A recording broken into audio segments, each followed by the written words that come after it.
Hello, my good friends. How are you today? May God bless you all. I will not introduce anything. You guys watch the video and feel it. Then let's evaluate together. The moon hung low over the Willamette Valley, a silver coin spilling light across the rolling vineyards. The air smelled of ripe grapes and damp earth, the kind of scent that wrapped around you like a promise of something better. At the heart of the Caldwell Vineyards' annual Harvest Moon Gala, a wooden stage glowed under strings of Edison bulbs casting a warm halo over the crowd. Men in tailored tuxedos sipped ruby-red Pinot Noir, their laughter mingling with the clink of glasses. Women in silk gowns swayed to the faint jazz humming from hidden speakers, their heels sinking slightly into the grass. It was the kind of night that felt like a dream, the kind Oregon was famous for. And then she began to play. Nia Carter stood alone on the stage, her cello cradled between her knees like an old friend. Her deep brown eyes caught the moonlight, shimmering with a story she'd never tell. Her curly hair, a cascade of tight coils, was swept into a loose bun, a few strands brushing her bare shoulders. The black satin dress hugged her curves, its neckline plunging just enough to make her feel like someone else tonight. On her right hand, a silver ring glinted, etched with the words, "Play your soul." It was the only thing she wore that felt like hers. Her bow touched the strings, and the first notes of Debussy's Clair de Lune spilled into the night. The melody was soft at first, like a whisper, then swelled into something haunting, something that made the crowd fall silent. Nia's fingers moved with a grace that belied the calluses on her palms, earned from years of hauling crates at a local winery. Her music wasn't just sound. It was a confession, a cry, a memory of a life she'd lost. The notes danced over the vineyards, weaving through the oak barrels and the starlit river beyond, until it felt like the valley itself was listening. In the shadows at the edge of the stage, Ethan Caldwell watched her. He was a tall man, broad-shouldered, with dark brown hair swept back and a jawline that could cut glass. His green eyes, sharp as cut emeralds, locked onto Nia with an intensity that made the air feel thinner. At 38, Ethan was the kind of man who owned every room he walked into, not because he tried, but because the world bent to him. His navy suit was bespoke, his watch a Patek Philippe that cost more than most people's cars. But tonight, he wasn't the billionaire behind Caldwell Vineyards. He was just a man caught in the spell of a woman who played like she was unraveling her soul. When the final note faded, the crowd erupted into applause, a wave of sound that crashed over Nia. She stood, her chest heaving, and offered a shy smile that didn't reach her eyes. As she stepped off the stage, her heels wobbled on the uneven wood, and she clutched her cello case like a lifeline. The crowd parted their murmurs following her. Who is she? Where'd she learn to play like that? But Nia kept her head down, her heart still racing from the music. Ethan approached her, his polished loafers silent on the grass. He held a glass of wine, the deep red catching the light like a ruby. That was... He paused, searching for the right word, his voice low and rough like gravel. Extraordinary. You play like you're telling a secret. Nia's eyes flicked up to meet his, and for a moment, she forgot how to breathe. His gaze was too direct, too knowing, like he could see the cracks in her armor. She tucked a curl behind her ear, her fingers brushing the silver ring. "Maybe I'm just trying to forget them," she said, her voice soft but edged with something sharp. Ethan's lips twitched, not quite a smile. "Then you're doing it beautifully." She didn't know what to say to that, so she didn't say anything. She turned to pack her cello, her movements quick and practiced. But Ethan didn't move. He just stood there watching her with that unnerving intensity, like she was a puzzle. He hadn't figured out yet. Nia. Carter was 27, with skin the color of warm mahogany, and a laugh that came rarely, but lit up a room when it did. She'd grown up on a small farm in Yamhill County, Oregon, where her parents grew peaches and taught her to love music. Her daddy used to say her cello was her voice, the one that could say things her words never could. But when she was 18, a semi-truck skidded on an icy road and her parents were gone in an instant. The farm was sold to pay debts, and Nia's dreams of Juilliard went up in smoke. All she had left was the silver ring her mama gave her, its inscription, a reminder of a life she couldn't reclaim. Now, she lived in a cramped apartment above a dive bar in Portland, sharing it with her Aunt Vera and Uncle Roy. They ran a failing winery, their dreams of competing with the big dogs like Caldwell Vineyards drowning in debt. Nia worked night shifts at a local winery, stacking barrels and scrubbing vats. Her hands stained purple from grape juice. By day, she played gigs like tonight, scraping together enough to keep Vera off her back. Her cello was her escape, the only place she could still feel her parents' love. But tonight, standing under the moon in a dress that cost more than her rent, Nia felt like an imposter.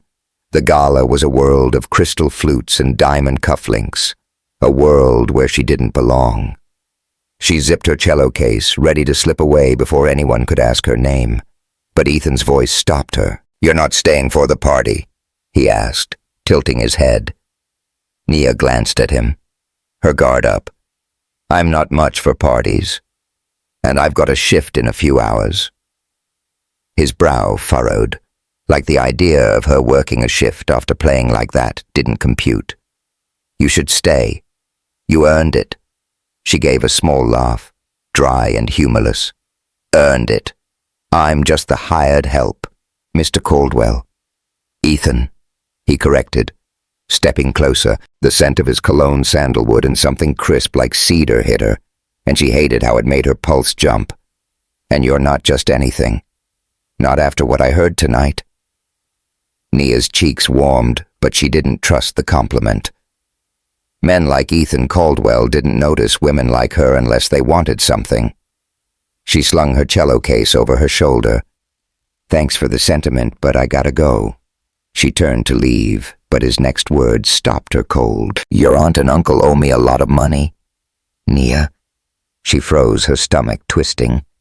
Slowly, she turned to face him, her eyes narrowing. "What does that have to do with me?" Ethan's expression was unreadable, his green eyes steady. "They made me an offer, one that involves you, Ethan." Caldwell was a name that carried weight in the Willamette Valley. At 38, he'd turned Caldwell Vineyards into a global empire, his Pinot Noir gracing the tables of Michelin-starred restaurants from Paris to Tokyo. His mansion perched on a hill overlooking the valley, a sleek fortress of glass and steel, with an infinity pool that seemed to spill into the horizon. Inside it was all clean lines and quiet luxury marble counters, a fireplace big enough to roast a pig, and a music room with a Bosendorfer grand piano that hadn't been touched in years. Ethan was the kind of man who could buy anything, but nothing filled the hole left by his sister Lily. 5 years ago, Lily had taken her own life. She'd been a violinist, a prodigy who lit up stages until the darkness in her mind swallowed her whole. Ethan blamed himself for not seeing the signs, for being too busy building his empire to notice her fading. Now he kept the world at arm's length, his heart locked behind a wall of tailored suits and ruthless deals. The music room was Lily's a shrine he avoided until tonight, when he'd heard Nia's cello through the open window and felt something stir inside him. His board of directors had been on his case for months, pushing him to marry to soften his image as the cold king of wine country. Ethan resisted. Love was a liability he couldn't afford, but Vera and Roy's debt gave him an out. They owed him $500,000 a sum they'd never repay.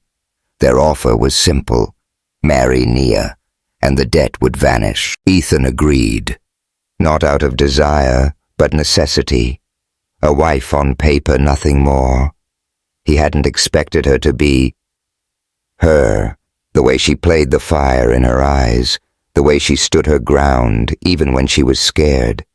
Nia Carter was a complication he hadn't planned for. The next day, Nia stood in the back office of Vera and Roy's winery, a dingy room that smelled of mildew and cheap coffee. Vera, a wiry woman with a permanent scowl, delivered the news like it was a grocery list. "You're marrying Ethan Caldwell," she said, her voice flat. "It's the least you can do after all we've done for you." Nia's heart slammed against her ribs. She clutched the silver ring, its cool metal grounding her. "You can't be serious," she said, her voice trembling. "You can't just sell me."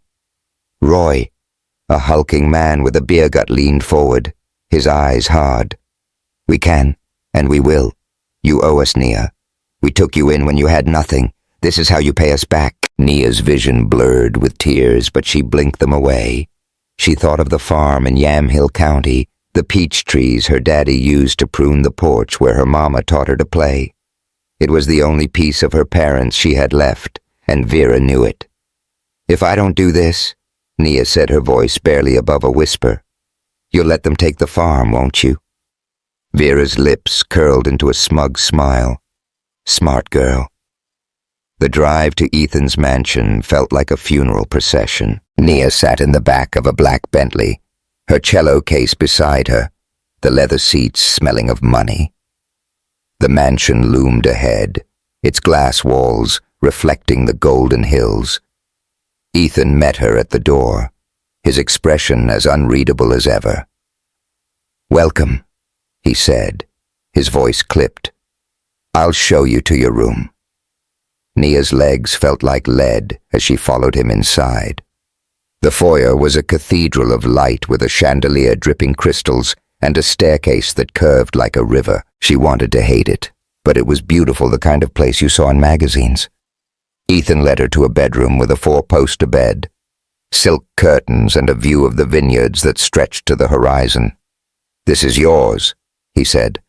"My staff will get you anything you need." "I don't need anything," Nia said, her voice sharp. "I just need to know what you want from me." Ethan's jaw tightened, but his eyes didn't waver. "You'll accompany me to events. Smile for the cameras and stay out of my way. That's it. And when it's over," she asked, her throat tight, "you're free. The farm stays yours." Nia nodded, but the weight in her chest didn't lift. She was a pawn in a game she didn't understand, bound to a man who looked at her like she was a contract to be signed.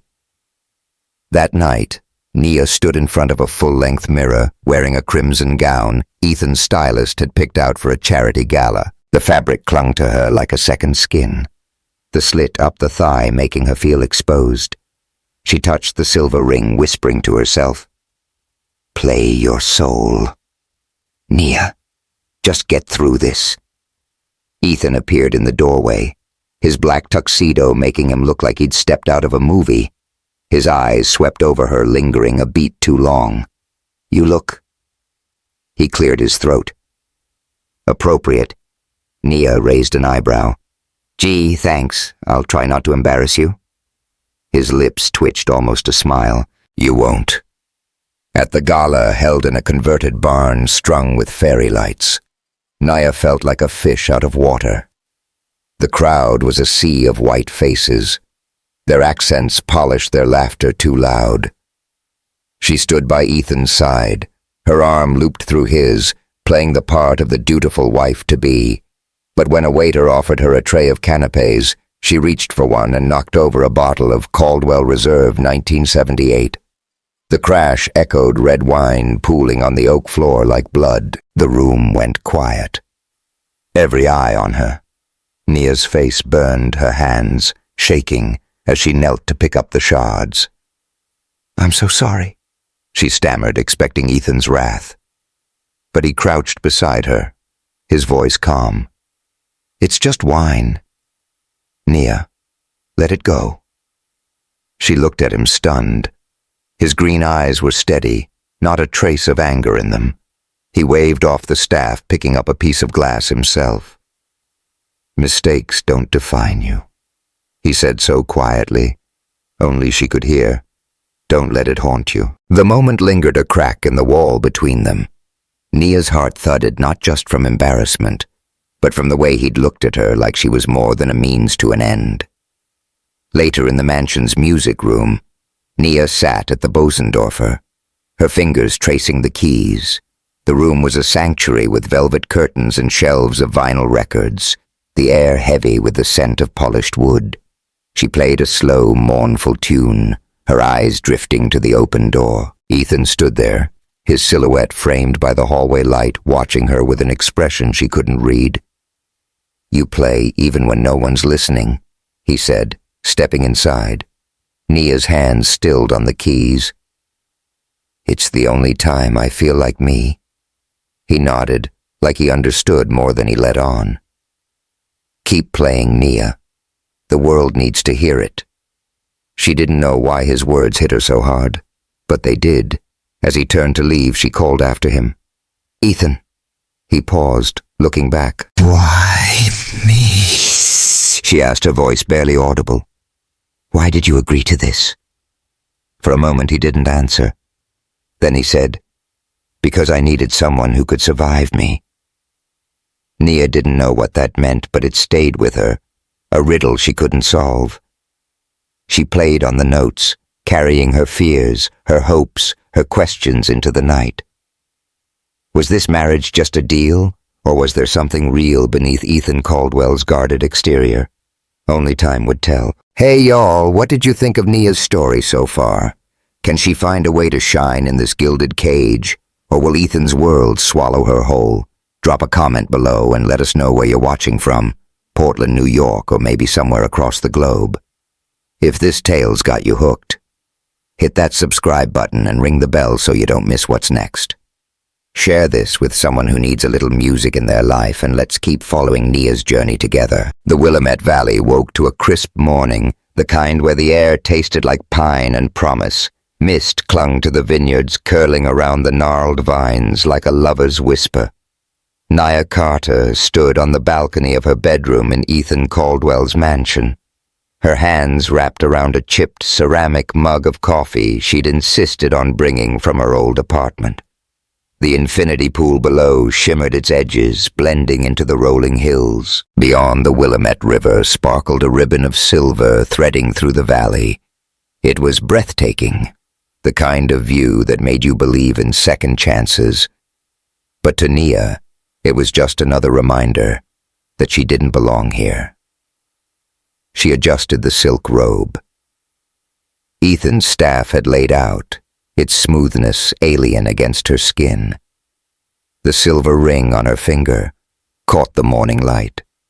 Its inscription, "Play your soul," feeling more like a taunt than a comfort. 2 weeks had passed since she'd moved into the mansion, since she'd agreed to this sham of a marriage to save her parents' farm. 2 weeks of playing a role she didn't understand, of standing beside a man who was both her captor and her enigma. Ethan's rules were simple but ironclad. Show up to his events, look the part, and don't ask questions about his life. Last night at the Harvest Moon Gala, she'd seen a flicker of something else in him when he'd knelt to clean up the wine she'd spilled. His voice soft, his eyes unguarded. But by morning he was back to being Ethan Caldwell, the billionaire who spoke in clipped tones and kept his heart locked away. Nia wasn't sure which version scared her more. She sipped her coffee, the bitterness grounding her, and glanced at the schedule taped to her door. Another event tonight, this time at the Arlene Schnitzer Concert Hall in Portland. A fundraiser for some arts foundation. Ethan's company sponsored. Nia's job was to smile, nod, and pretend she was more than a prop in his perfect life. She sighed, setting the mug down. "Play your soul," she muttered. Yeah, right. Portland was a different beast from the quiet valley. The city buzzed with indie coffee shops, street art, and the kind of people who wore flannel unironically. The Schnitzer was a jewel in its crown, a grand old theater with red velvet seats and a chandelier that dripped light like honey. Nia stood in the lobby, her emerald green gown catching the glow of the sconces. The dress was stunning. Its bodice fitted the skirt flowing like a river. But it wasn't her. She'd have traded it for her old jeans and a hoodie in a heartbeat. Ethan stood beside her, his black tuxedo sharp enough to cut through the chatter around them. His hand rested lightly on her lower back, a gesture that was all for show, but sent a jolt through her anyway. The lobby was packed with Portland's elite tech moguls, gallery owners, a few local politicians all sipping champagne and trading small talk. Nia felt their eyes on her, curious judging. She was the mystery woman on Ethan Caldwell's arm, the nobody who'd somehow landed the untouchable king of wine country. A woman in a sequined gown approached her, smile too bright. "You must be Nia?" she said, her voice dripping with condescension. "What a story, huh? From a farm to this." She gestured at the opulent room, her diamond bracelet flashing. "A real Cinderella tale." Nia's jaw tightened, but she forced a smile. "Something like that," she said, her tone polite but cool. Inside, she was screaming, "I'm not your fairy tale. I'm just trying to survive." Ethan's hand pressed a little firmer against her back, like he sensed her tension. "Nia's more than a story," he said, his voice smooth but edged with warning. "She's the best cellist I've ever heard." The woman blinked, caught off guard, then recovered with a laugh. "Oh, of course I heard you play at the gala." Charming Nia wanted to disappear. She excused herself, weaving through the crowd to the bar where she ordered a ginger ale to calm her nerves. The bartender, a black woman with braids piled high, gave her a knowing look. "Rough night?" she asked, sliding the glass over. "You have no idea," Nia said, taking a sip. "This place makes me feel like I'm on display." The bartender grinned. "Girl, you're not on display. You're stealing the show." "Own it?" Nia managed a small smile, her first real one all night. "Thanks. I'm Nia, by the way," Jada the bartender said, winking. "And I'm calling it now. You're tougher than this crowd. Don't let 'em get to you." Jada's words stuck with Nia as she rejoined Ethan, but the weight of the night didn't lift. She stood through speeches clapped at the right moments and let Ethan guide her through introductions. But every smile felt like a lie, every glance a reminder that she was an outsider in his world. Back at the mansion, Nia kicked off her heels and collapsed onto the plush bed, the silk sheets cool against her skin. The room was a dream. Vaulted ceilings, a balcony overlooking the vineyards, a walk-in closet bigger than her old apartment. But it felt like a cage, every luxury, a chain tying her to Ethan's deal. She twirled the silver ring on her finger, her thoughts drifting to the farm in Yamhill County, the peach trees, the creaky porch, the way her mama used to hum gospel tunes while cooking. It was all she had left of them, and she'd do anything to keep it. Even this.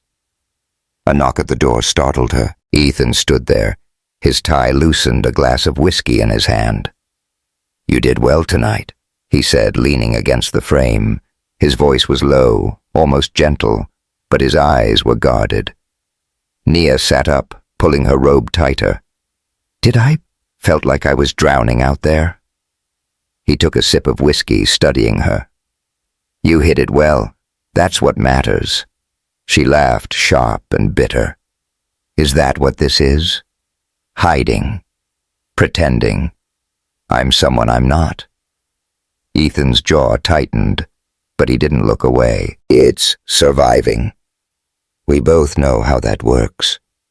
His words hit harder than she expected, a glimpse of the man behind the mask. She wanted to ask what he meant, but the wall between them was still too high. Instead, she said, "I'm not sure I can keep this up, Ethan. These people, this life, it's not me." He stepped into the room, setting his glass on the dresser. The scent of whiskey and cedar followed him, and Nia's pulse quickened despite herself. "It doesn't have to be you," he said. "It's just a role. Play it, and you get what you want." "And what do you want?" she asked, her voice softer now, searching his face. For a moment, he didn't answer. His eyes flicked to her ring, then back to her face. "I want my company to stop breathing down my neck," he said finally. "And I want you to stop looking at me like I'm the enemy." Nia's breath caught. There it was again, that flicker of something real, something that made her wonder who Ethan Caldwell really was. But before she could respond, he turned and left the door clicking shut behind him. The next afternoon, Nia drove her beat-up Toyota to Portland to meet Jada at a dive bar called the Rusty Nail. The place was all sticky floors and neon signs, the jukebox blaring Springsteen.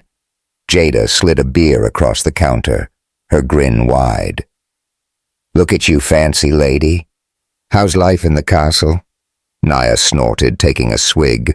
"More like a prison with better furniture. I'm supposed to be Ethan's arm candy, but I feel like I'm losing myself." Jada leaned forward, her braids swinging. "Listen, Nia, that man's got eyes like trouble, but he's not your jailer. You're tougher than this. Don't let that gilded cage clip your wings." Nia smiled, warmed by Jada's fire. "Easier said than done. My aunt and uncle have me over a barrel. If I don't do this, I lose the farm." Jada's face softened. "I get it. Family's a bitch sometimes. But you're Nia Carter. You play that cello like you're talking to God. Don't let them take that from you." They clinked bottles, and for a moment, Nia felt like herself again. But the moment didn't last. Her phone buzzed with a text from Vera. "Come to the winery." Now the winery office was as grim as ever, the air thick with the smell of stale coffee and desperation.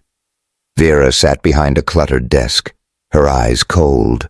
Roy loomed by the window, cracking his knuckles like a bad movie villain. Nia stood in the doorway, her stomach churning. "We need money," Vera said, cutting to the chase. "Your fancy new life with Caldwell should be good for something." Nia's hands clenched. "I don't have money. This marriage isn't what you think." Roy stepped closer, his voice low and menacing. "Don't play dumb, girl. You're living in his mansion wearing his clothes. You owe us." "I owe you." Nia's voice rose, her anger breaking through. "You took me in, sure, but you've been bleeding me dry ever since. I'm doing this to save the farm, not to bankroll your mess." Vera's lips curled. "Watch your tone. You think you're special because you're Mrs. Caldwell now. We know things about your parents, Nia, things you wouldn't want the world to hear." Nia's blood ran cold. "What things?" Roy smirked. "Your folks weren't the saints you think. They borrowed from some bad people to keep that farm afloat, defaulted on the loans. You want that coming out, tainting their precious memory?" Nia's knees buckled, but she caught herself on the doorframe. Her parents, her daddy's warm laugh, her mama's gentle hands were the only pure thing she had left. The thought of their name being dragged through the mud made her sick. "You're lying," she whispered, but her voice shook. "Try us," Vera said. "Get us the money, or we'll make sure everyone knows what your parents really were." Nia stumbled out of the office, her chest tight. She drove to a pull-off by the Willamette River, the water glinting like shattered glass. She sat on the hood of her car, twirling the silver ring, her mind spinning. Were Vera and Roy bluffing? Or was there a truth about her parents she'd never known? The farm was her anchor, the last piece of them. She couldn't lose it. But this marriage, this life, it was suffocating her.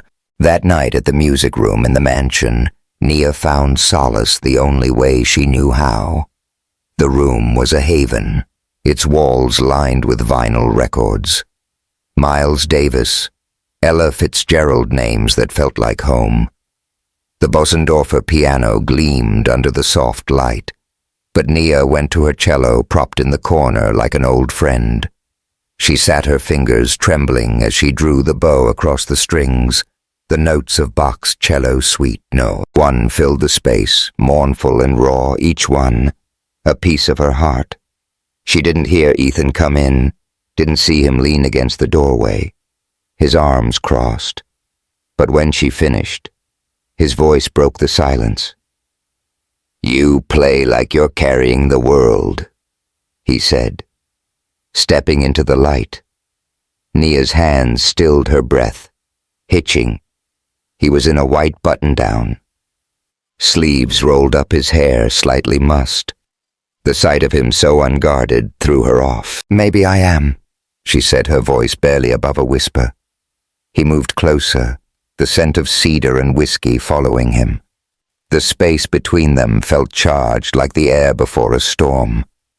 "You don't have to carry it alone," he said, his eyes searching hers. Nia's heart pounded.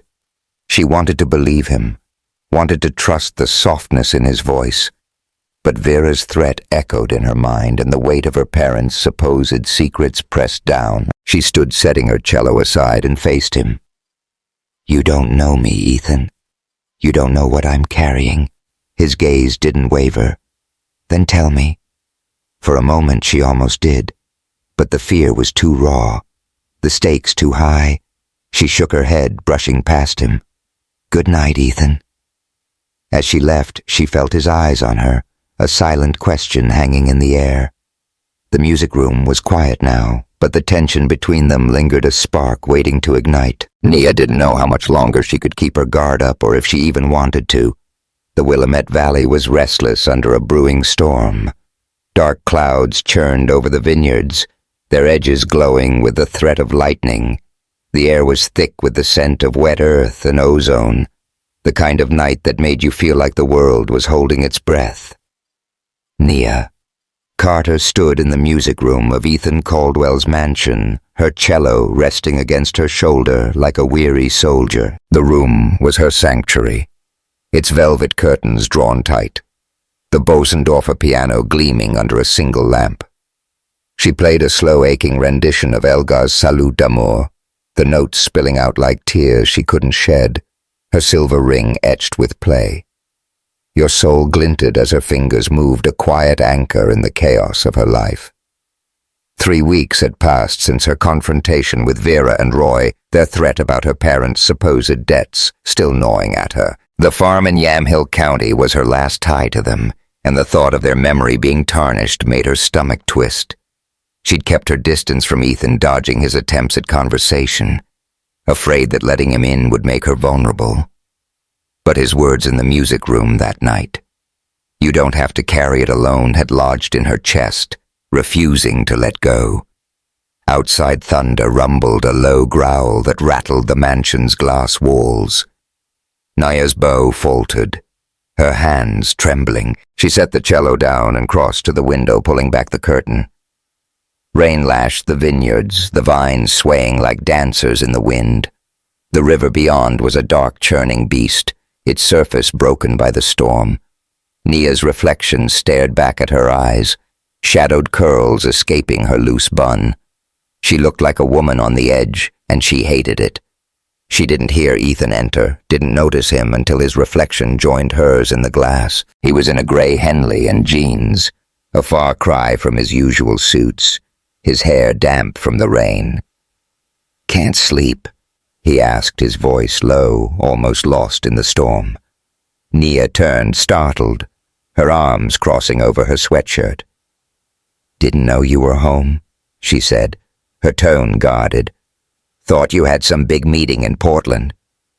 "Cancelled it," he said, stepping closer.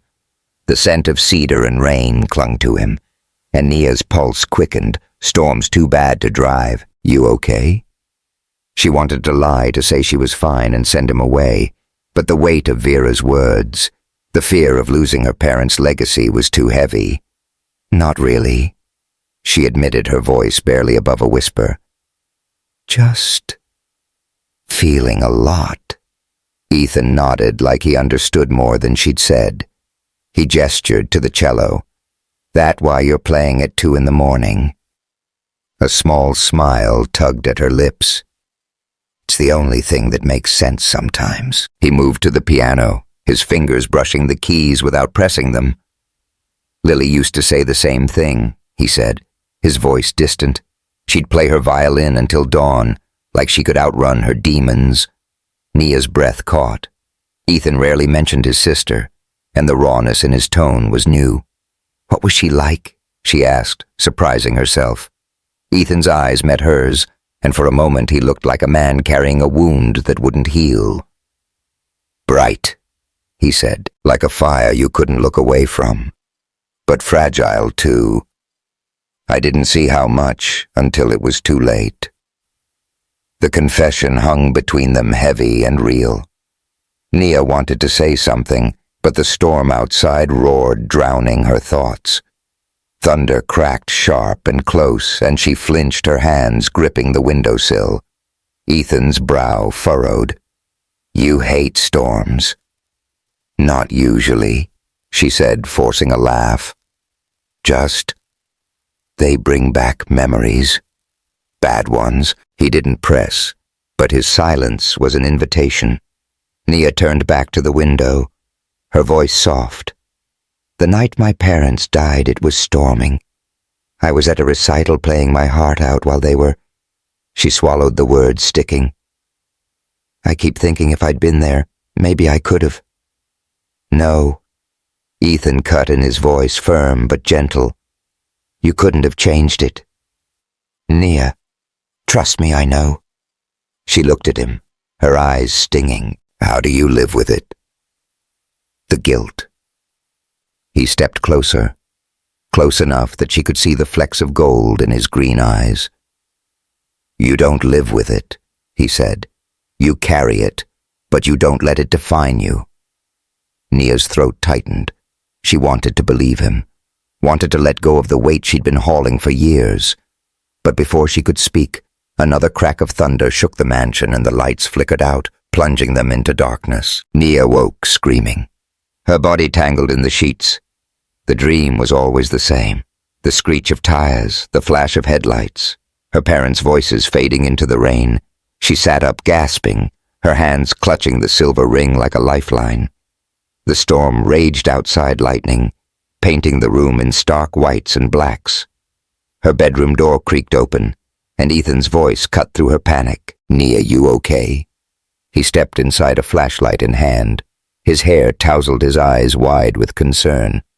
She nodded, but her trembling hands betrayed her. Just a nightmare. She managed, her voice hoarse. I'm fine. You're not fine, he said, crossing to the bed. He sat on the edge, the mattress dipping under his weight. The flashlight cast shadows on his face, softening the hard lines. I heard you from down the hall. Down. Nia's cheeks burned with shame, but his presence was steadying like an anchor in the storm. She pulled her knees to her chest, her sweatshirt slipping off one shoulder. It's the same dream, she whispered. The crash. I see it every time it rains. Ethan's jaw tightened, and for a moment he looked like he was somewhere else. I get it, he said finally. After Lily. I'd dream about her playing, then silence. Just nothing. It's like losing them all over again. Nia's breath hitched. His vulnerability was a shock. A crack in the armor she'd thought impenetrable. She reached out her hand, hovering, then settled on his arm. I'm sorry, she said, her voice breaking. I didn't know. He looked at her hand, then at her, his eyes raw. You don't have to go through this alone. Nia, he said, his voice low and urgent. Not here. The words wrapped around her, warm and heavy, easing the ache in her chest. Lightning flashed, illuminating his face, and for a moment she saw not the billionaire, but a man who knew her pain. Her fingers tightened on his arm, and he covered her hand with his touch warm and careful. The storm roared outside, but in that moment, it was just them, two broken souls, finding each other in the dark. Thunder cracked again, and Nia flinched, her hand slipping from his. Ethan stood, his expression unreadable. Try to sleep, he said, his voice rough. I'll be down the hall if you need me. He left the door closing softly behind him. Nia lay back, her heart pounding, the ghost of his touch lingering on her skin. For the first time, she didn't feel like Ethan Caldwell was her enemy, but that scared her more than the storm. The next morning, the valley was calm, the vineyards glistening with rain. Nia stood in the mansion's kitchen flipping pancakes on a griddle, the smell of butter and maple syrup filling the air. She'd found the ingredients in the pantry, a small rebellion against the gourmet meals Ethan's chef usually prepared. Cooking was her mama's thing, a way to feel close to her. She hummed a gospel tune, her curls tied back with a scrunchie, her jeans and t-shirt, a stark contrast to the gown she'd been wearing. Ethan appeared in the doorway, his hair still damp from a shower, his button-down open at the collar. He raised an eyebrow at the spread pancakes, bacon, a pot of coffee. "Did I miss a memo?" he asked, a hint of amusement in his voice. Nia grinned, flipping a pancake. "Figured I'd make something real for a change. You ever eat anything that doesn't come with a garnish?" He chuckled, a low, warm sound that caught her off guard. "Not lately." He slid onto a bar stool at the island, watching her. "You look different today." She glanced at him, her spatula pausing. "Different how? Like you're not carrying the world for once," he said, his eyes steady. Nia's cheeks warmed, but she didn't look away. "Maybe I'm just tired of carrying it." They ate in comfortable silence, the clink of forks and the hum of the coffee maker. The only sounds. It was the first time Nia felt like she could breathe in this house, like she wasn't just a guest in Ethan's world. When he reached for the syrup, his hand brushed hers, and she didn't pull away. The touch was fleeting, but it left her skin tingling, her mind reeling. That evening, Ethan found her in the music room, tuning her cello. The storm had passed, leaving a clear sky studded with stars. He leaned against the piano, his expression softer than usual. "I've got a proposition," he said, pulling a flyer from his pocket. It was for a charity concert at the Schnitzer, raising money for music programs in Portland schools. They need a cellist. "I thought you might be interested." Nia took the flyer, her eyes scanning the details. "Why me?" she asked, her voice cautious. "Because you're the best," he said simply, "and because you deserve to be heard." Her heart skipped a beat. She'd played gigs before, but this was different. A real stage, a real audience. "I don't know," she said, her fingers tightening on the flyer. "I haven't performed like that in years." Ethan stepped closer, his voice low. "You played at the gala, like you were born for it. This is your chance, Nia. Take it." She looked at him, searching for the catch, but his eyes were earnest, almost pleading. "Okay," she said finally, a small smile breaking through.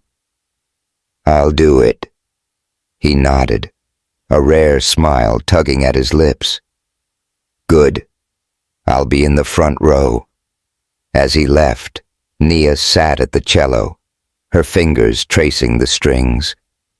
The concert was a chance to reclaim a piece of herself, to play her soul, like her mama always said. But Ethan's faith in her, his quiet encouragement, was stirring something she wasn't ready to name.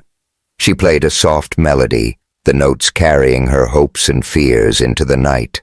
But the peace didn't last. The next day, Nia met Jada for coffee at a quirky Portland cafe, its walls covered in vinyl records and fairy lights. Jada stirred her latte, her braids swinging as she leaned forward. "So what's the deal with Mr. Billionaire?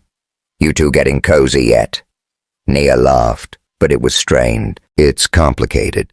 He's not what I thought, but I don't know if I can trust him." Jada raised an eyebrow. "Girl, those green eyes are trouble, but I saw how he looked at you at the gala. That man's got it bad." Nia's cheeks flushed, but before she could respond, her phone buzzed with a text from an unknown number. It was a photo of Ethan with a woman, their heads close taken at a winery event years ago. The message read, "Ask him about Claire. He's not who you think." Nia's stomach dropped. She showed Jada, who whistled low. "Okay, that's some soap opera shit." Who's Claire? I don't know, Nia said, her voice tight. But I'm gonna find out. She drove back to the mansion, the photo burning a hole in her mind. Ethan was in his study, surrounded by screens and papers, his jaw tight with focus. Nia didn't knock. She held up her phone, the image glaring. Who's Claire? She demanded. Ethan's eyes widened, then darkened. Where did you get that? Doesn't matter, she said, her voice shaking. You told me to trust you, but you're keeping secrets. Who is she? He stood, his hands clenching at his sides. Claire was someone I knew a long time ago, he said, his voice clipped. It's not what you think. Then what is it? Nia pressed her heart pounding. Because I'm starting to wonder if I'm just another piece in your game. Ethan's face hardened, but his eyes betrayed a flash of pain. You're not a piece. Nia, you're... He stopped, running a hand through his hair. This isn't about Claire. It's about you not believing I could care. Nia's breath caught.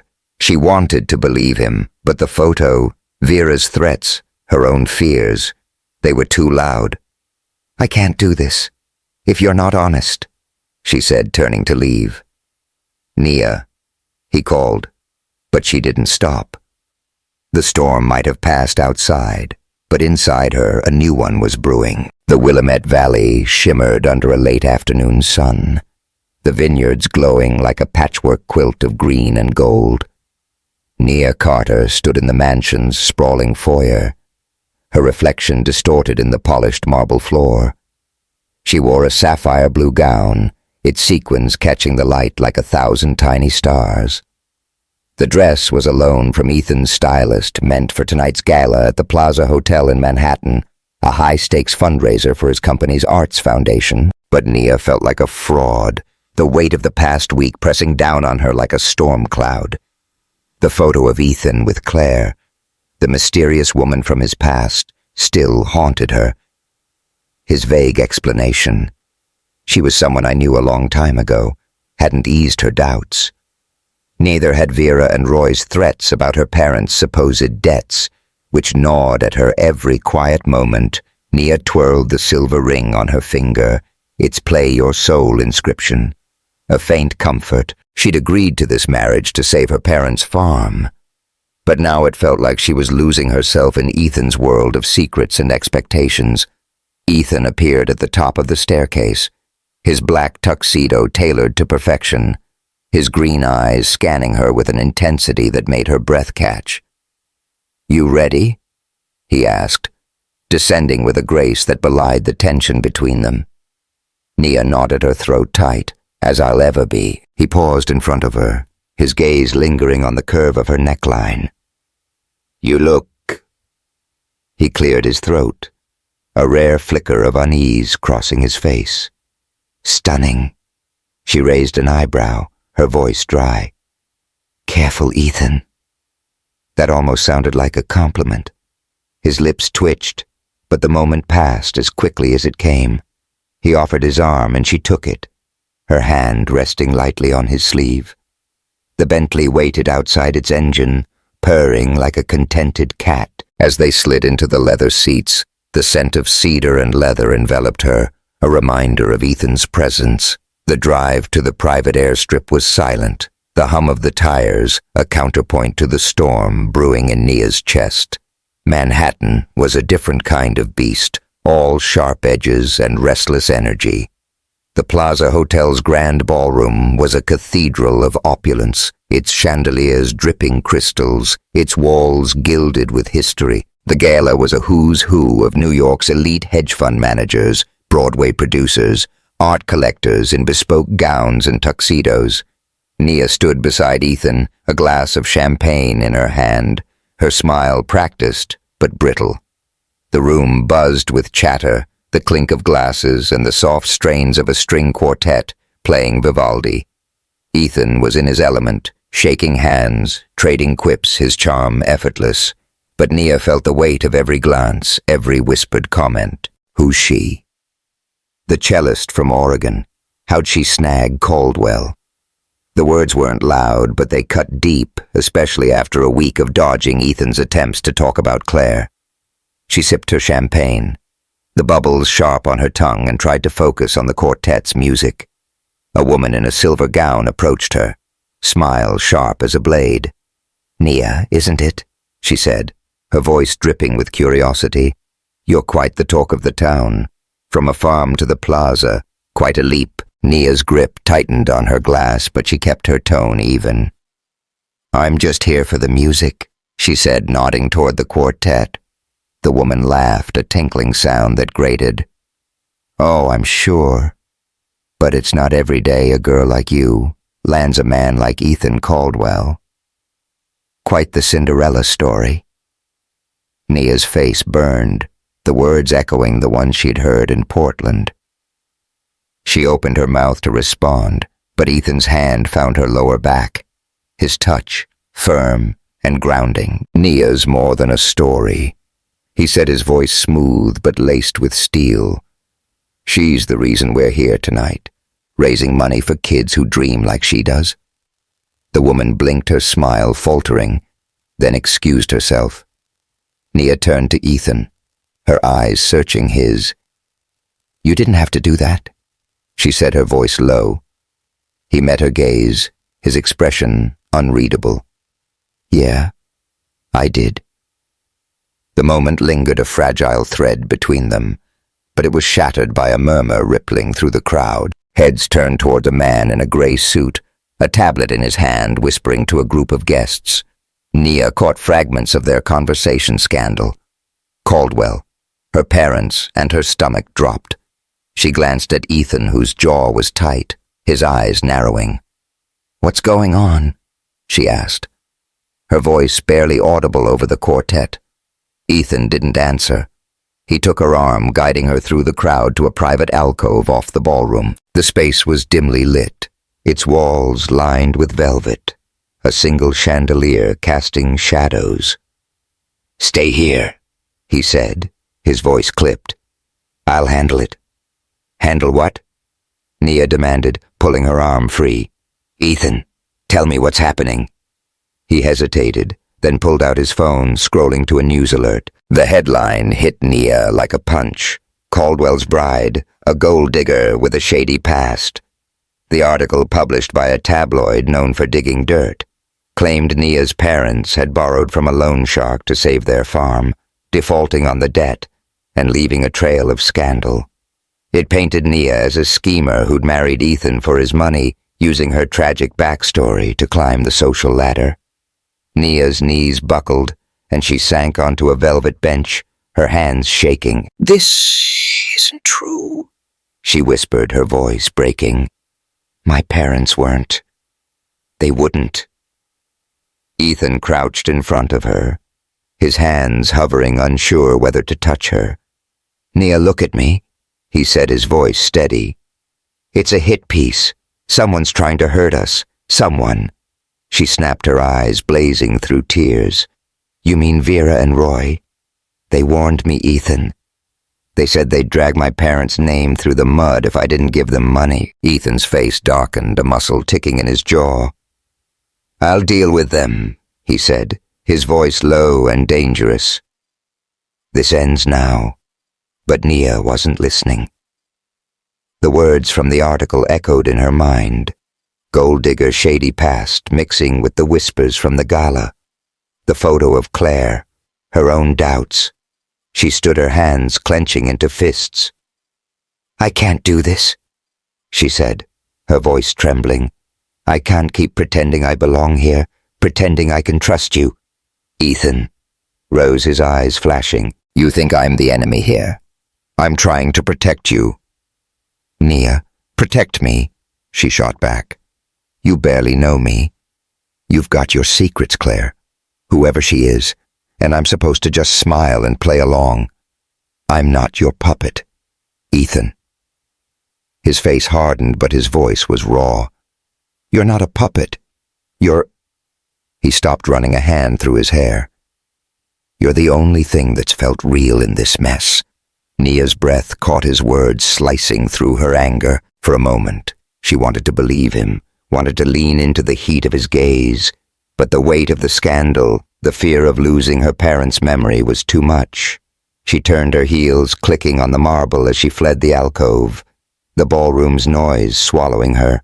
The flight back to Oregon was a blur, the private jet's hum a distant drone.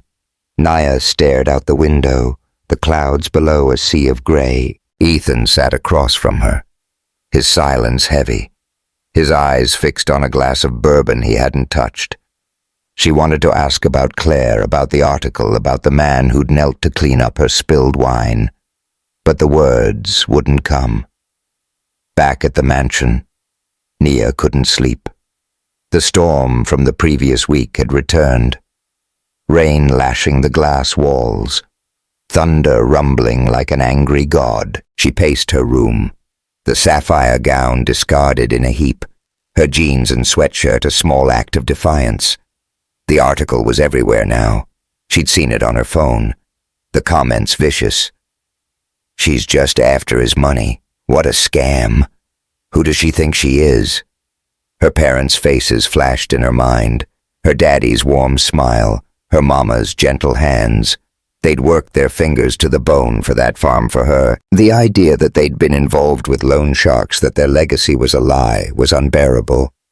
She grabbed her cello case and slipped out of the mansion, the rain soaking her as she ran to her Toyota. She drove to Yamhill County, to the farm that was no longer hers. The new owners had let it fall to ruin the peach trees overgrown the house, a skeleton of peeling paint and broken windows. Nia parked by a crumbling barn, its roof sagging under the rain. Inside, the air was musty, the floor littered with hay and rusted tools. She set up her cello in a corner, the only dry spot, and began to play Saint-Saëns the Swan. The notes were soft, mournful, a goodbye to the life she'd lost, to the woman she'd been. The music was her refuge, but it couldn't drown out the pain. She played until her fingers ached, until the bow slipped from her hand. She sank to the floor, her sobs mixing with the rain, the silver ring cold against her skin. This was it, the end of her fight, the end of her dreams. Headlights cut through the darkness, and Naya froze. A figure emerged from the rain, tall and broad, his silhouette unmistakable. Ethan. He stepped into the barn, his hair plastered to his forehead, his shirt clinging to his chest. "Nia," he said, his voice rough with worry. "I've been looking everywhere." She stood wiping her face, her voice sharp. "What are you doing here?" "I followed you," he said, stepping closer. "You can't just run off like that." "Why not?" She snapped her hands, shaking. "This isn't my life, Ethan. This scandal, your world. It's killing me. I can't keep pretending." He moved toward her, rain dripping from his face. "You don't have to pretend. Not with me." Nia laughed, bitter and broken. "Not with you. You're the one who put me in this cage. You and your secrets, your Claire, your perfect life. There is no Claire," he shouted, his voice echoing in the barn. "She was someone I thought I loved years ago. She wanted my name, my money, not me. I ended it, and I've never looked back. But you—" He stopped, his chest heaving. "You're different. Naya, you're real, and I'm terrified of losing you." Nia's heart pounded, his words crashing over her like the storm outside. Lightning flashed, illuminating his face, and she saw the truth in his eyes. Pain, fear, something deeper. She took a step toward him, then another, until they were inches apart. "I don't want to be your burden," she whispered, tears mixing with the rain on her cheeks. Ethan reached for her, his hands framing her face, his touch warm despite the cold. "You're not a burden," he said, his voice breaking. "You're the only thing keeping me alive." He kissed her, then, fierce and desperate, his lips tasting of rain and whiskey. Nia froze, then melted into him, her hands gripping his shirt, the world narrowing to the heat of his mouth, the thud of his heart. The kiss was a storm of its own, raw and unyielding, a collision of everything they'd been holding back. Her fingers tangled in his hair, his hand sliding to her waist, pulling her closer until there was no space between them. But as thunder roared, Nia pulled back, her breath ragged. "I can't," she said, stepping away, her eyes wide with fear. "I don't know if I can trust you, Ethan. Not after everything." His face crumpled, but he didn't follow her. "I'm not giving up on you," he said, his voice steady despite the pain. "But I'll wait, as long as it takes." Nia grabbed her cello and ran back to her car, the rain swallowing her tears. She drove into the night. Ethan's words echoing in her mind, her lips still burning from his kiss. The scandal, the secrets, the farm, they were chains she couldn't break. But for the first time, she wondered if Ethan might be the one to help her try. The Willamette Valley woke to a quiet dawn, the kind where mist hung low over the vineyards, softening the world's edges. Nia Carter stood on the balcony of Ethan Caldwell's mansion, her hands wrapped around a mug of coffee, gone cold. The river below sparkled its surface, calm after the storm that had shaken her world the night before. Her lips still tingled from Ethan's kiss in the old barn, his words, "You're the only thing keeping me alive," echoing in her mind. But the weight of the scandal, the tabloids' lies about her parents, and her doubts about trusting him kept her heart in a vice. She twirled the silver ring on her finger. Its play, your soul inscription, a faint beacon. The gala in Manhattan had been a disaster, the article painting her as a gold digger still burning through social media. She'd seen the comments. She's playing him. What a con each one. A knife to her parents' memory. Vera and Roy's threat to expose more secrets about her family loomed like a guillotine. And then there was Ethan with his guarded eyes and half-truths about Claire. Nia wanted to believe in the man who'd knelt in the rain for her, but fear held her back. Inside, the mansion was silent, its glass walls reflecting the golden light Ethan had given her space since they'd returned from Yamhill County. His presence a shadow at the edges of her day. She'd avoided him retreating to the music room to play her cello, the notes her only escape. But today she felt restless, like the valley itself was urging her to move, to decide. She wandered to the music room, her sanctuary, its walls lined with vinyl records, and the Bosendorfer piano gleaming under a skylight. Her cello sat in its stand, but her eyes were drawn to a leather-bound folder on the piano, half hidden under a stack of sheet music. It was embossed with Ethan's initials, and something about it felt personal. She hesitated, her fingers hovering. Snooping wasn't her style, but the questions piling up about Ethan, about Claire, about this marriage pushed her forward. She opened the folder, her breath catching. Inside was a letter, its seal unbroken, addressed to her in Ethan's precise handwriting. Her heart thudded as she broke the seal, unfolding the paper with trembling hands. The words stole her breath. "Nia, I saw you play at the Harvest Moon Gala, and I knew you were meant for more than this deal we made. Your music is a light this world needs, and I wanted to give you a place to shine. Not because you're my wife, but because you're you. I bought the farm in Yamhill County, the one your parents loved. It's yours now, free and clear. But I didn't stop there. I built something on it. Something for you and for them. It's called the Carter Harmony Center, a place for music for kids who dream like you did. It's ready when you are, whether you stay or go. I don't deserve you.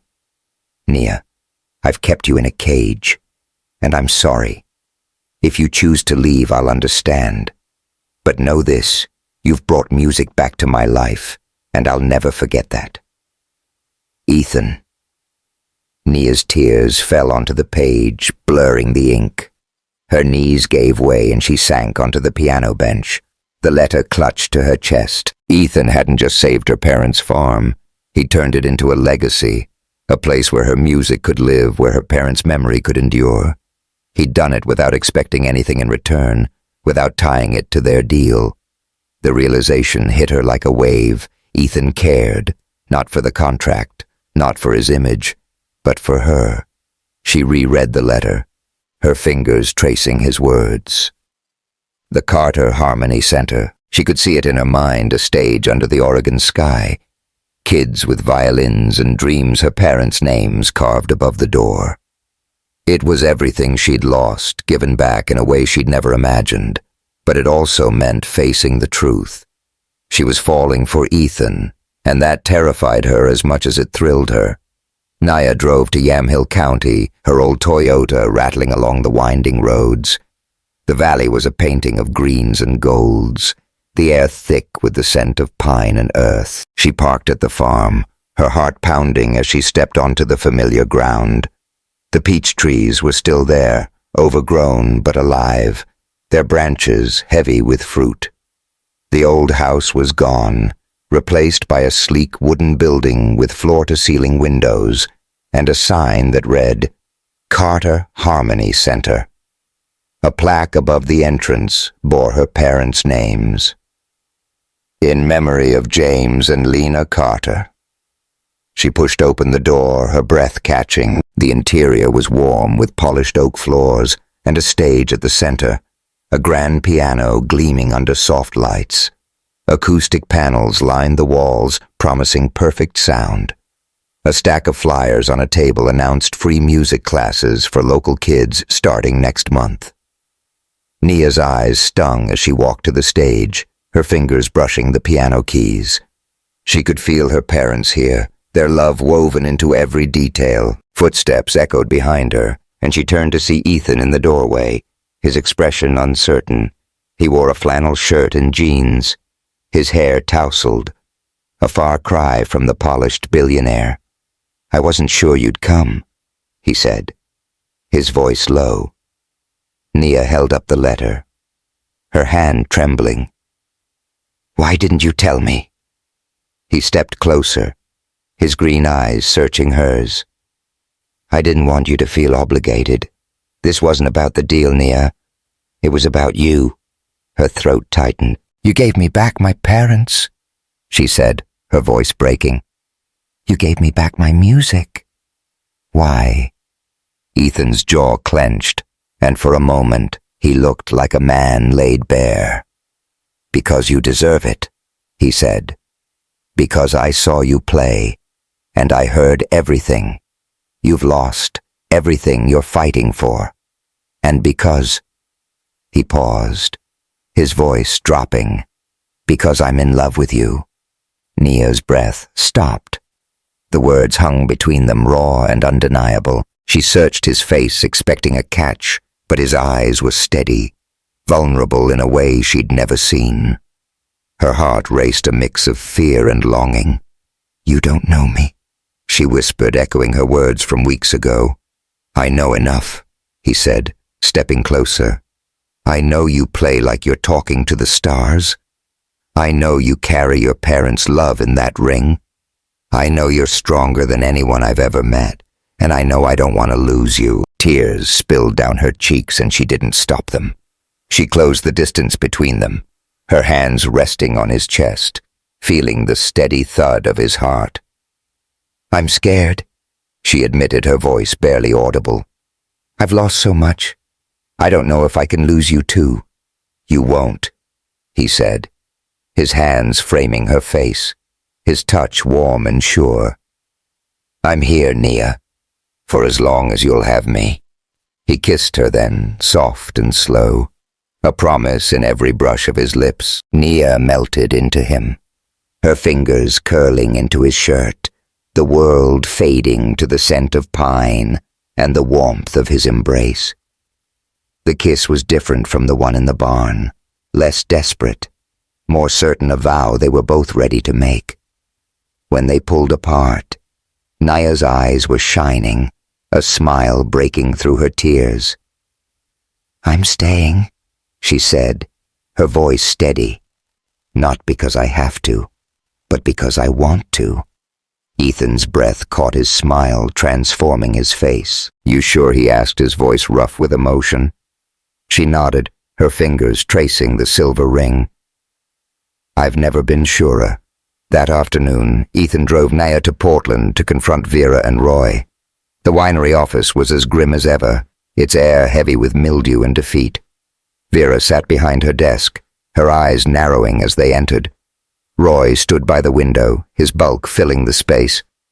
"What's this?" Vera snapped her voice sharp. "You think you can waltz in here like you own the place?" Ethan's presence was commanding his voice, icy. "Your debt's cleared," he said, tossing a folder onto the desk. "Every cent I paid it this morning." Vera's jaw dropped, but Ethan wasn't done. He leaned forward, his eyes blazing. "You've manipulated Nia long enough. The lies about her parents. I had a private investigator dig into it. There were no loan sharks, no defaults. You made it up to control her." Nia's heart leapt, relief flooding her.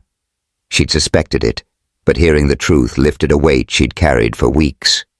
Vera sputtered her face, reddening. "You can't prove that I can," Ethan said, his voice a low growl.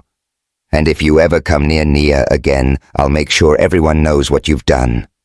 Leave her alone."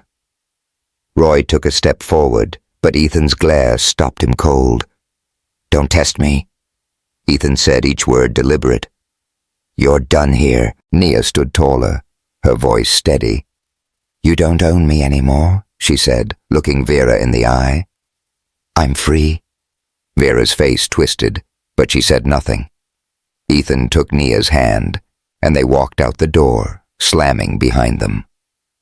In the car, Nia leaned her head back, tears of relief streaming down her cheeks. "Thank you," she whispered. Ethan squeezed her hand, his eyes soft. "You don't need to thank me. You deserve the truth." Back at the mansion, Nia stood in the music room, her cello in her hands. The sun streamed through the skylight, painting the room in gold. She played a new piece, one she'd been composing in secret, its melody soaring with hope and love. Ethan sat on the piano bench, listening, his eyes fixed on her. When she finished, he clapped softly, his voice warm. "That's incredible," he said. "You're incredible." Nia blushed, setting her cello down. "It's for you," she said, her voice shy. "And for me. For us." He stood crossing to her, his hands finding hers. "Us."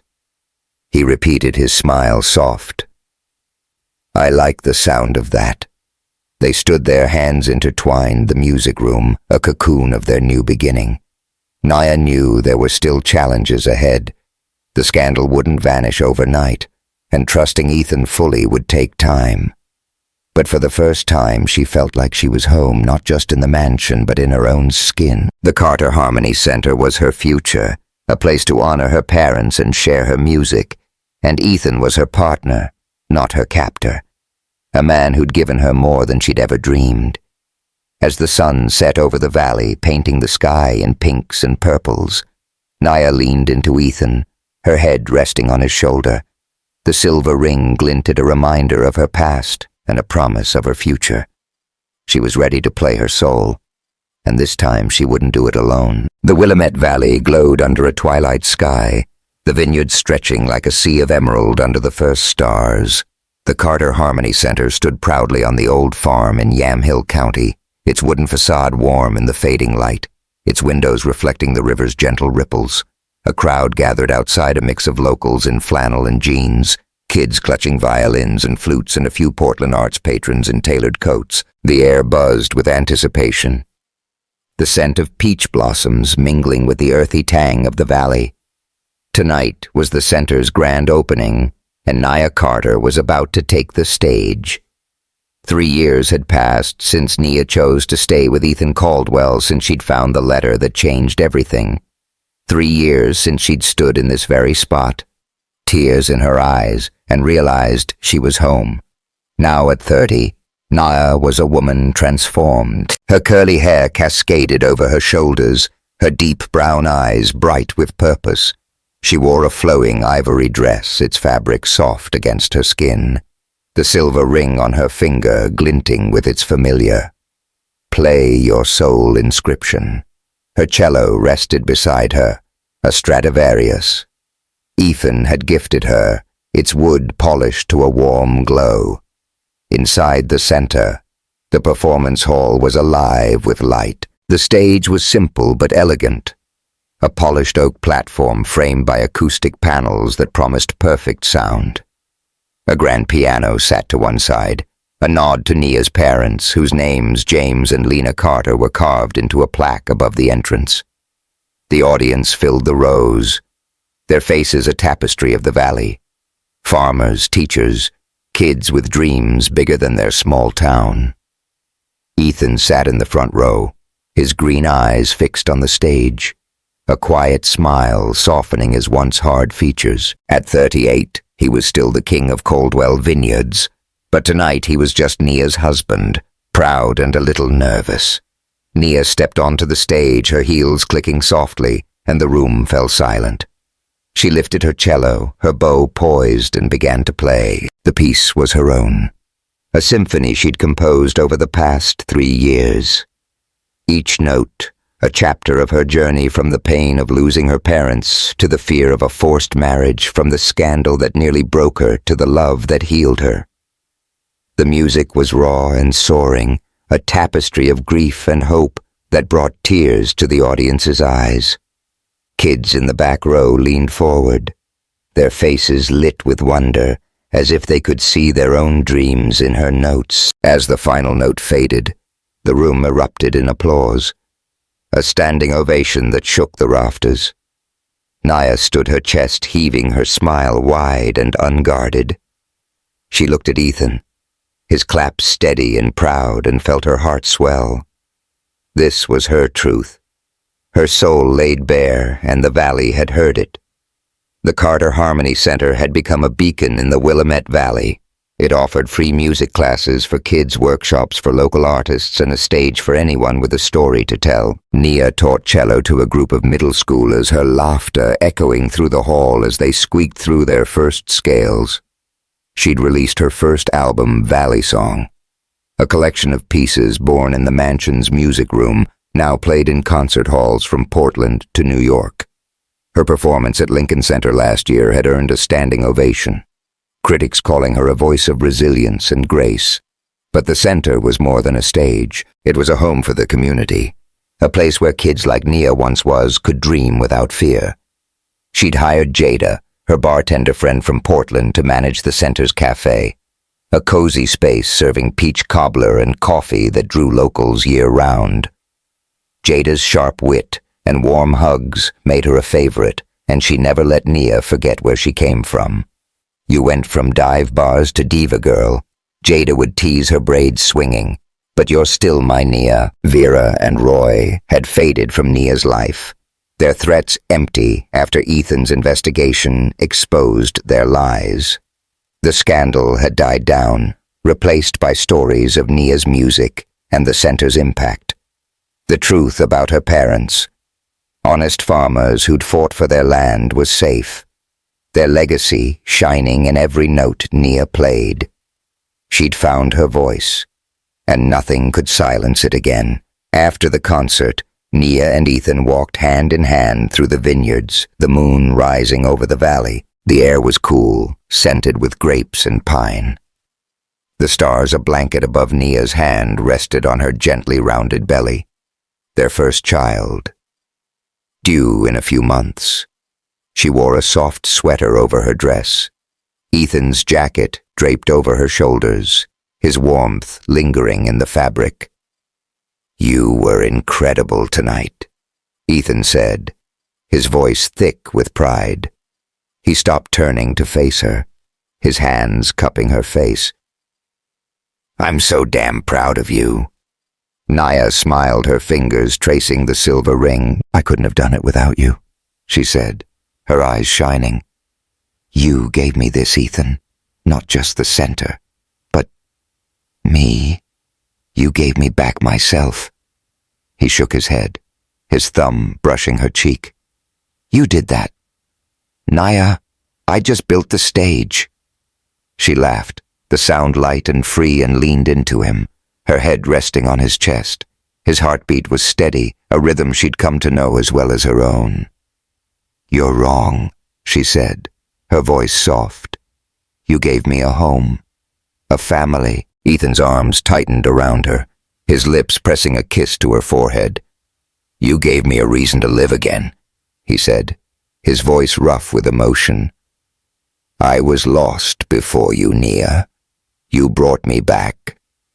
They stood there wrapped in each other, the river's gentle ripples, a soft counterpoint to the night. The valley was quiet, its beauty, a mirror to the love they'd built. It hadn't been easy.